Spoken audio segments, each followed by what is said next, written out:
Hey, and welcome back to the podcast. We are here with Matthew Holman, and he is the co-founder of QPilot and the founder of Subscription Prescription. And Matt works directly with brands to launch and scale great subscription programs. So we might find out today about retention strategies, common mistakes brands make, the state of subscriptions, and what's next. So Matthew, glad to be talking to you. Hey, thanks a lot, Robert. You're very welcome. And so with all the crazy things happening these days with subscription and e-commerce and with all this cloud stuff, etc., what has you passionate these days? What has you fired up? What should we all know about? What are we missing by not getting on the brain train of what you have going on these days? Yeah, absolutely. I think, there's certainly a subscription fatigue going on with, there's like a million streaming services and all these things that are happening that people are trying to get your dollars every month. So there's certainly that happening. But what I think is exciting is that, COVID, one of the things that advanced a lot was this comfortability with people getting deliveries more and more to their home, whether that was food or something that you might normally pick up at Walmart on your way home. Now you'll just get it off Amazon or something like that. So there's a really growing trend in consumers liking subscriptions. And what makes them really powerful is it's not just recurring revenue, but it's an extra engagement opportunity. So you as a brand have targeted audience that trusts you and likes your products that you can sell even more into. Well, great. And you're making me think that, like in my business, I probably have like 30 subscriptions and it's all digital. But then like as a personal consumer, year after year, it feels like I get a little deeper into the subscriptions, like 10 or 20% as far as and Amazon especially, right? And being like, okay, well, I know that by the time the paper towels or the toilet paper or the oatmeal or whatever runs out, it's already too late. I wish I'd had it a week ago. That way I wouldn't even have thought about it. And I feel like it's never quite there yet. It feels like every year it's getting a little bit closer. And then there's that thought of, and almost anyone I know that sells something physical, that ships something, my number one question is like, okay, do you have an auto ship? And the answer is usually no. And then they're not even sure what I'm talking about. And even if they were sure, there's no even thought process as to how to implement that. They haven't even thought of how would I even wrap my head around that? So are these similar questions that you get when you talk about subscriptions? It's like, where does my brain even begin? Yeah, absolutely. You mentioned auto ship. A lot of people don't know that. They think of it as a subscribe and save, but it's funny because we actually have a plugin called Auto Ship Cloud. So we're very much like it's a replenishment thing. I think what's exciting too about it is there's so many different software that are innovating in the space, trying to make the customer experience more powerful and more engaging. So it used to be, even just like a year and a half ago, you'd have a subscription and you were kind of just stuck on whatever schedule the brand would put it on, right? If you were monthly, you kind of just would get it when you get it. And so there wasn't a lot of timing involved. And it was really best for stuff that you wouldn't be maybe too upset if you were run out of. But the space is advancing so that you have a lot more control and you can time things and have more personalized usage. So it's like we might both subscribe to the same protein powder, but you work out twice as much as I do. So you go through it faster. So you're getting a bag every 3 weeks and I'm getting a bag every 6 weeks. It's really easy to personalize that to each individual. And that's what I think is really exciting about it. So, but yeah, there's a lot of questions related to what software should I use? How do I implement this? What do people care about? It's really common, people trying to figure that out. And the answer is your software? Is that the easy solution? For some situations, there's certainly, it depends on what you're offering, right? And depending on the platform you're using, you're selling on, there's a lot of options out there. So for us, we do really well with logistical oriented subscription businesses. So if something that's changing, maybe an address, the amount, things like that, we're really dynamic and work well. But there's a lot of great apps on Shopify, for example, that are worth taking a look at too. And so this is an interesting idea that we're mentioning here is just the kind of the ability to personalize the frequency. And this is the kind of thing where even if years ago, I wouldn't even have thought to provide that sort of thing. I just think okay, I'll set it up in my shopping cart. It'll bill the same day of the month that they initially join. But then it seems like I've been having just more and more of these conversations. Someone was about to buy something the other day and they were like, well, will I get billed on the first of the month or will I get billed every 30 days or 31 days? And so it's cool to think that, okay, you can like get the protein powder and say, and even like, have some kind of a calculator or some kind of questionnaire and be like, I work out this often, and that means I get this many dosages, and this is how I should get it this week. So I like this idea of just like right off the bat, if someone says, I want to up my game as far as the personalization or I keep wanting to say auto ship, but the retention, the subscription, then they can like even just try out a few of these different options just to kind of make it that much more dynamic, just to begin with. Yeah, and you mentioned like a great example. So the idea that people can personalize more about what they want or they get, it's great for retention, meaning you're going to keep people around longer, they're more profitable.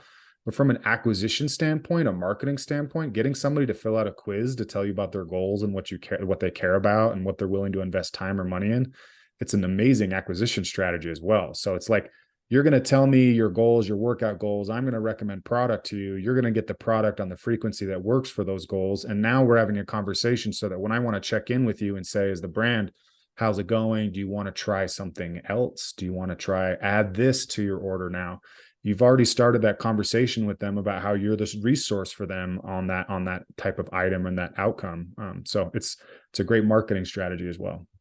And it's a great way to have fun with the data because, again, you're making me think back to like maybe even like 20 years ago, some guy said, well, at least like say you're selling only digital products, at least capture a mailing address, at least ask her, even if you don't think you'll use it right away, at least start getting that and like, phone number and things like that. And then when you're getting into the quizzes and these data points, you start to think like, even if you don't yet know how you use the data a year from now, at least start like figuring out some of these questions, because when you have all these, all the data points and all these people that you can kind of play around with, then you can be like, well, if everyone who answered this for question number 3 on the quiz, maybe we'll try out this new product that, as an add-on or something like that.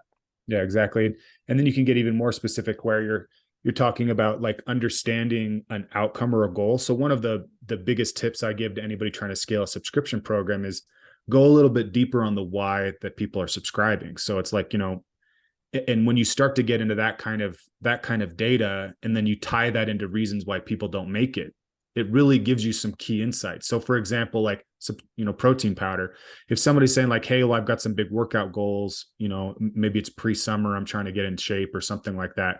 And then when they churn, it's like, well, I just didn't use it enough.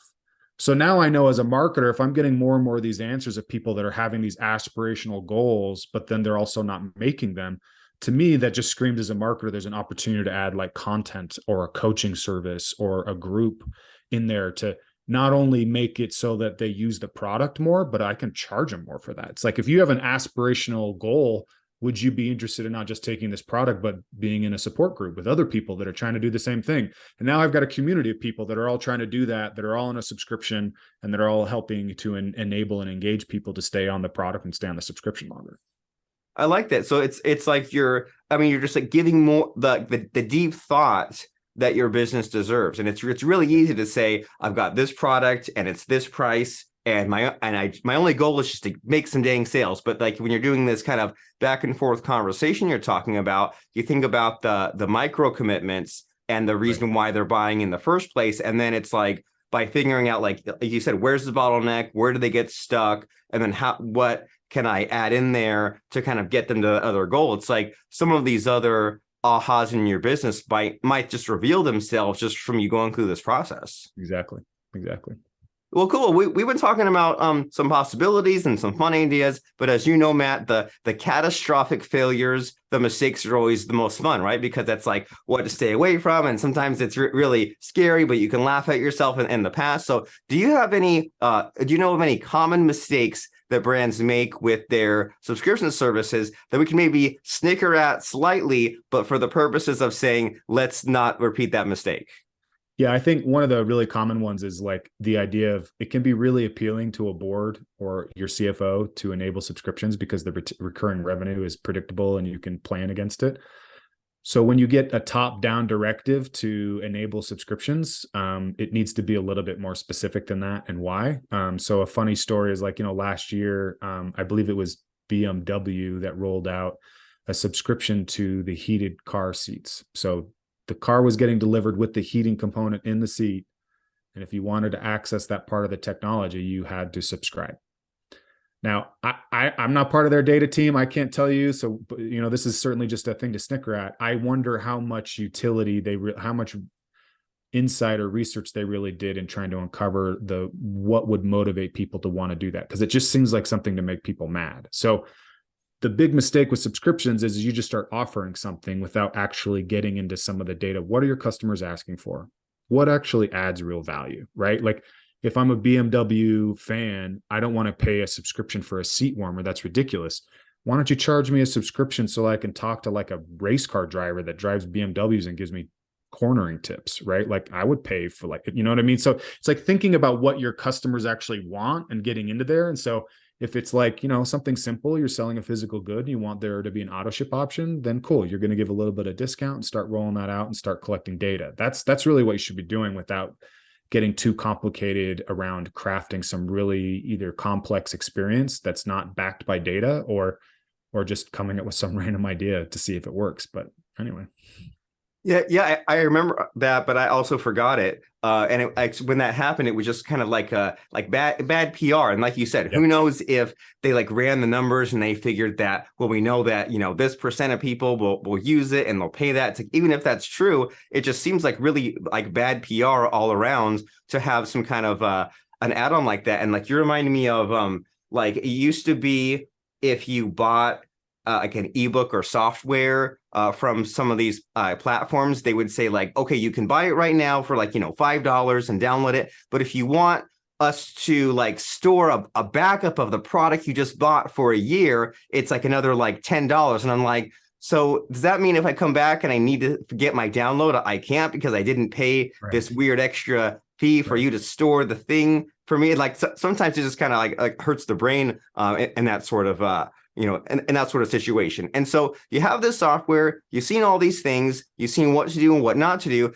Do you have any fun stories to share with us about some of these companies that have like used your software and used some of your advice? Because that's always cool, right? The real down in the trenches, down and dirty stuff. Yeah, absolutely. I think one example I really love sharing is a pet food company called I Heart Dogs. They have a great mission because they typically will donate a percentage of their sales to feeding shelter pets. So they're a mission-driven brand that's got some great product that they're giving to people. So one thing they were doing, they were running with us for about 2 years and just kind of running a baseline, not really investing in the program, doing too much, but they were collecting data. And so one of the things we were able to help them with is unlocking that data and seeing some of those insights. And one of the things they were able to uncover is like the number one reason most people cancel across the subscription space is typically I have too much product. Now, the why behind that, though, is different for every brand. And when I talk to a lot of brands, that's generally what I say is, what's the why? Now let's ask why again, why again, why again. And so for them, one of the reasons people had too much, the main reason they were able to uncover why people had too much product was dogs come in different sizes. They weren't sure how much to order initially. And then they're left with this kind of like trying to, how should I move it up? Should I move it back? They end up with too much food. So they went back and they redesigned their product page. And their product page now had these options where you picked the size of your dog. And if you can go to their website right now, iheartdogs.com, you can see this. It's a beautiful marketing example. Now, depending on what size dog you have, it pre-selects the amount of product you should order and on the frequency you should have and on the subscription option. So they essentially doubled their conversion with this and their retention, the same thing. So their subscription sales skyrocketed because they now had a program that was more connected with what their consumers needed. And that's kind of what I was saying about the mistake is if you start doing that, I'm going to craft this product page and it's going to have this and all this stuff tied together.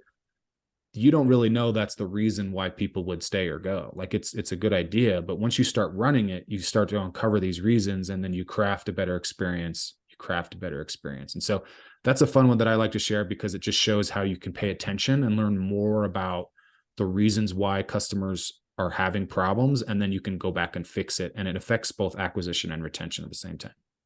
Having that conversation that you're talking about, like iterating, so that knowing that you might say like, okay, I want to do the do a subscription and I want to have some kind of like a quiz, dog food or any other subject, but I want to have this quiz to personalize it. And it's really easy to self-sabotage and give up before you start and say, I don't even know what this will look like. Or you might take a stab at it and say, let me just try it and see how it comes out. But what you're saying is that it might take a few go-arounds, right? And like you say, well, I'm going to lay it out this way and we'll see how that catches on. And maybe it's almost a fit, but we'll change it and we'll change it. And then eventually we'll kind of figure out, number one, how to get through all those whys you mentioned, like, why is the subscription not working out? And why is that? And why is that? But then also how to make it look simple, right? How to have a good interface. So that way it makes sense to someone and they don't have to think too much about, okay, my dog is this size. And based on that, then your packages should be this amount per time and this frequency. And so that kind of, that's like the cheat in a way, but it kind of gets us there, right? Just knowing that, okay, we need to take some action, take a stab at it, get something online, and then kind of just keep on revisiting. So that way we avoid the BMW mistake of just saying like, oh, let's throw something in there. Instead, you're just kind of like doing the I Heart Dogs thing of you're just like adjusting it every time that you're that you feel like improving it. Absolutely. Well, super cool. So we've discussed all these sorts of ideas all around the map, and now it is selling time, sort of, but in a good way, right? We want to find out about what you have going on, about your platforms and your services. So what do you have for us if someone says, I've gotten this far in the conversation, I like these ideas for some of these subscription things, I want to apply that for my company. So how does someone know if their company is a good fit for what you provide, and what do you provide? Yeah. First of all, I'd say regardless of what software you're using or whatever you're doing, if you're doing subscriptions in the physical goods space, you should subscribe to my newsletter, Subscription Prescription. It's weekly, drop tips like that, conversion, retention, getting into all those things. So that's definitely worth taking a look at. For QPilot itself, we're a software that does a few things really, really well. So we do some things around programmatic subscriptions, meaning you're sending a product A in month 1 and product B in month 2 and product C in month 3. So things that need to dynamically change on the back end. We also do really well with people that have shipping considerations. So if you're doing wholesale, or if you're doing something where orders are changing and you're eating the cost of shipping or trying to figure that out, we're a really great solution to look to. So we like to say we're the more flexible platform. So anything about our subscription order with our platform can change. So we're definitely worth a look in if you're falling in any of those use cases. If you're on WooCommerce as opposed to Shopify, you should definitely be looking at us, because I know the options there are pretty limited comparatively. Shopify, there's a lot of different options. So it just kind of depends on what kind of pain points you're seeing. So if you have questions or want to know anything about that, I'm always available. And I feel like I'm probably maybe more objective, but obviously I'm certainly biased towards QPilot, but I can help people figure out whether they really need a software change or whether they really just need to fix something in their process, because they're not always the same thing. Right. And this is great that our conversation, we stayed away from all the techie stuff, right? We stayed away from going down the rabbit hole. You were just saying, here's some ideas, here's kind of the high level concepts, and here's what is simple and makes sense and will enable your company to just get it done, to just solve your problem. That way you can get to tweaking and looking at the numbers, whether you're sending those physical products, Shopify, e-commerce. You said that the website is QPilot.cloud and the newsletter is Subscription Prescription. So how do we find that newsletter? What's the address? If you actually, the best way is to look me up on LinkedIn, Matthew Holman, QPilot on LinkedIn, and I've got a link to that, because otherwise the link is kind of long. It's like content.this.that. So otherwise you can actually Google Subscription Prescription, it'll come up. But that's probably the best way. You can look at QPilot.cloud.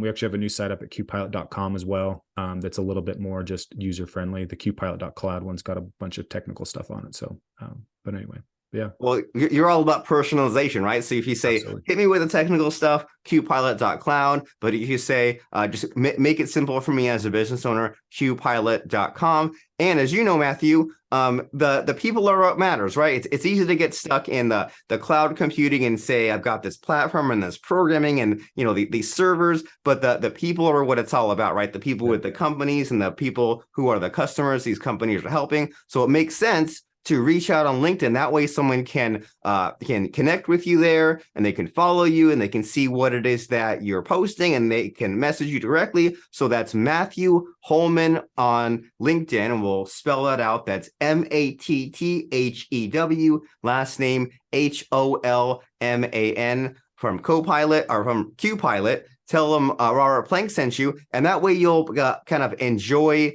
the subscription advice Matthew can drip out on you, and that way this will be the kind of thing that's always fresh on your mind, because in the same way, you don't want to overload someone with a whole case of protein powder. You want to just give them enough to use. You don't want to overload your brain cells with all the possibilities that your company could do. So this is Matthew doing the subscription model on the advice for your business. So add Matthew Holman on LinkedIn and go to QPilot.com. And as we're wrapping up our conversation here, Matthew, do you have any final parting words of advice, like a quote you like, or advice you wish you got 20 years ago? Anything come to mind as far as like wrapping up our whole conversation? Yeah, I think it's always really important to focus on what's actually starting to work. So I think as a marketer, we often start to chase a lot of the different ideas that we could be doing and could be trying. And for me, the best advice I ever got was just keep focusing on the things that are working and making those better and better. And then you can start to figure out adding other things. So